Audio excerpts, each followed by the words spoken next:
حدیث غسل کے طریقہ اور اس کی احتیاط کے حوالے سے حدیث نمبر 1 صحیح بخاری اور مسلم کی متفق علیہ حدیث ہے. سیدہ عائشہ رضی اللہ تعالیٰ عنہ کا بیان ہے. اب یہ حدیثیں امہات المومنین رضی اللہ عنہن نے ہی روایت کی ہیں. سیدہ عائشہ کہتی ہیں کہ نبی صلی اللہ علیہ وسلم جب بھی غسل جنابت فرمایا کرتے تھے، جب جنبی ہوتے تھے غسل جنابت فرمایا کرتے تھے، تو برتن سے اپنے ہاتھوں پر پانی کو انڈیلتے تھے. جو میں نے پچھلی دفعہ مستعمل پانی کا مسئلہ بتایا تھا کہ ڈائریکٹ پانی کو ہاتھ لگائیں گے پانی مستعمل ہو جائے گا، اس سے غسل نہیں ہو سکتا نہ وضو. پہلے ہاتھوں پر پانی انڈیلنا ہے، مگا ڈال کر یا کسی طریقے. یہ آج کے دور کا مسئلہ نہیں ہے، آج تو ٹوٹی ہے، اب الحمدللہ یہ مسئلہ نہیں رہا. لیکن اگر ٹب یا بالٹی سے نہائیں گے تو پہلے اپنے ہاتھ دھونے ضروری ہیں، جن کو آپ نے بیچ میں داخل کرنا ہے. تو پہلے آپ صلی اللہ علیہ وسلم اپنے مبارک ہاتھوں کو دھوتے، اس کے بعد آپ صلی اللہ علیہ وسلم اپنے دائیں ہاتھ سے بائیں ہاتھ پر پانی ڈال کر اپنی شرمگاہ کو دھوتے. اس کے بعد آپ صلی اللہ علیہ وسلم نماز کا سا وضو فرماتے ہیں، اور پھر آپ صلی اللہ علیہ وسلم اپنی مبارک انگلیاں اپنے بالوں میں داخل کر کے 3 بار خلال کر کے اپنے سر پر پانی ڈال کے پورے جسم مبارک کو دھو لیا کرتے. یہ سیدہ عائشہ نے روایت کیا ہے غسل کا طریقہ صحیح بخاری اور صحیح مسلم میں.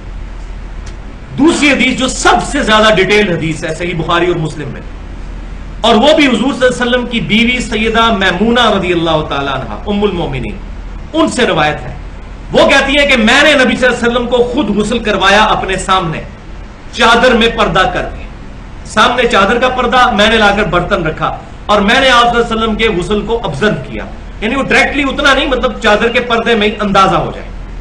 تو کہتی ہیں کہ میں نے دیکھا کہ نبی صلی اللہ علیہ وسلم نے پہلے اپنے دونوں ہاتھوں کو دھویا، اس کے بعد آپ صلی اللہ علیہ وسلم نے 3 دفعہ کلی فرمائی اور ناک میں پانی چڑھایا.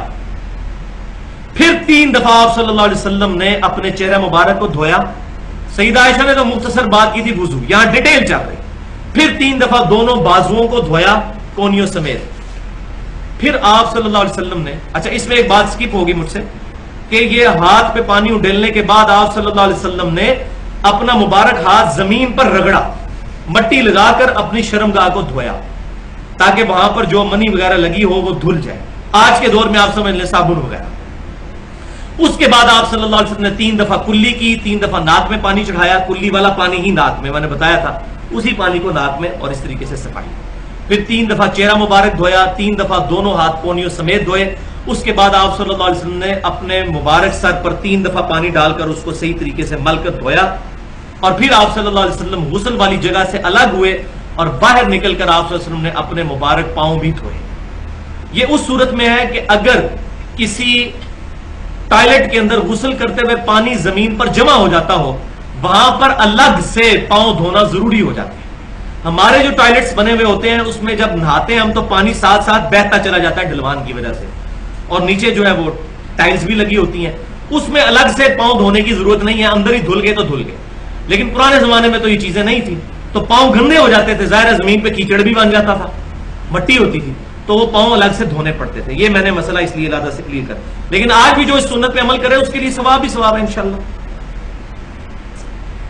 تیسری حدیث سنن ابی داؤد، سنن ابن ماجہ اور مسند امام احمد میں ہے. سیدنا علی رضی اللہ تعالیٰ عنہ کہتے ہیں کہ میں نے نبی صلی اللہ علیہ وسلم سے یہ بات سنی، جس نے بال کے برابر جگہ بھی دھونے سے چھوڑ دی غسل کے درمیان تو اس کی اس جگہ کو قیامت والے دن دوزخ کا عذاب دیا جائے گا. بولے اعوذ باللہ.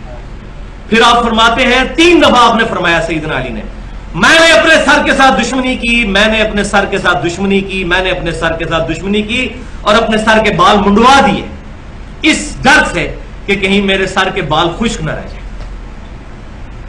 یعنی اتنی احتیاط. آج کل وہ مسئلہ نہیں، شاور میں پانی کی وجہ سے، بہتات کی وجہ سے خشک نہیں رہے گا، لیکن اس زمانے میں پانی کی بھی قلت ہوا کرتی تھی. لیکن یہ سیدنا علی کی آپ احتیاط دیکھیں. ہم دین کے مسئلوں کو کتنا کیجول لیتے ہیں اور وہ کتنا اس کو کانشیس طریقے سے لیا کرتے تھے، کتنا اس کو سیریس لیا کرتے تھے.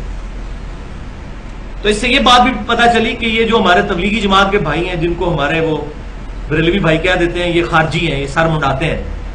تو سر منڈانے سے خالی کوئی خارجی نہیں ہو جائے گا جب تک خارجیوں والے عقیدے نہ ہو.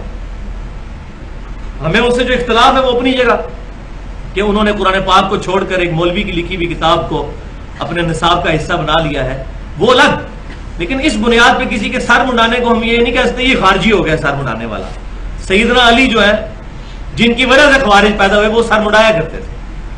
تو سر مڈانا جو ہے یہ صحابہ کرام سے ثابت ہے. لیکن بہتر یہی ہے کہ سر پہ بال رکھے جائیں جیسے نبی صلی اللہ علیہ وسلم کے بال مبارک تھے, کبھی آدھے کانوں تک. اور یہ مسئلہ نمبر 32 جو ہے وہ کریٹیکل ترین گفتگو ہے 50 منٹ کی, مسلمان مردوں اور عورتوں کے بالوں کے احکام. اہل سنت پاک.com پہ میں نے ڈیٹیل کے ساتھ بیان کیا. چوتھی حدیث صحیح مسلم میں ام سلمہ رضی اللہ تعالیٰ عنہ کہتی ہیں ام المومنین کہ میں نے نبی صلی اللہ علیہ وسلم سے ریکویسٹ کی کہ یا رسول اللہ صلی اللہ علیہ وسلم میرے سر کے بال بہت زیادہ ہیں اور میں ان کو جو ہے وہ گوند کے رکھتی ہوں, تو میں جب غسل جنابت کیا کروں تو کیا اپنے سر کے سارے بال کھولا کروں غسل کرنے کے لیے؟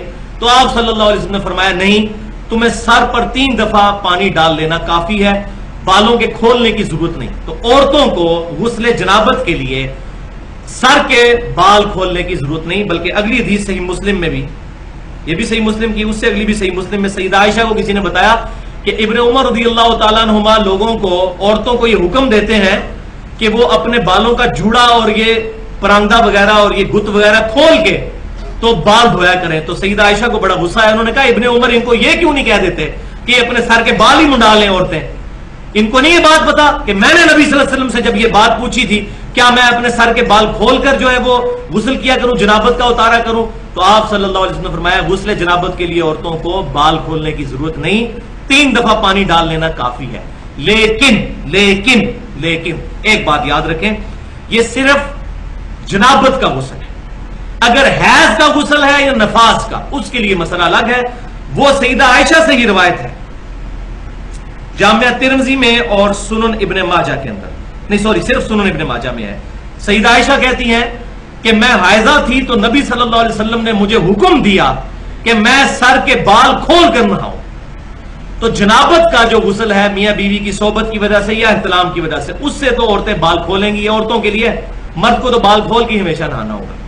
لیکن اس کے لیے جنابت کے لیے بال نہیں کھولیں گی, لیکن جنابت کے علاوہ جو حیض اور نفاس کا غسل ہے اس کے لیے سر کے بال کھول کر وہ غسل کریں گی.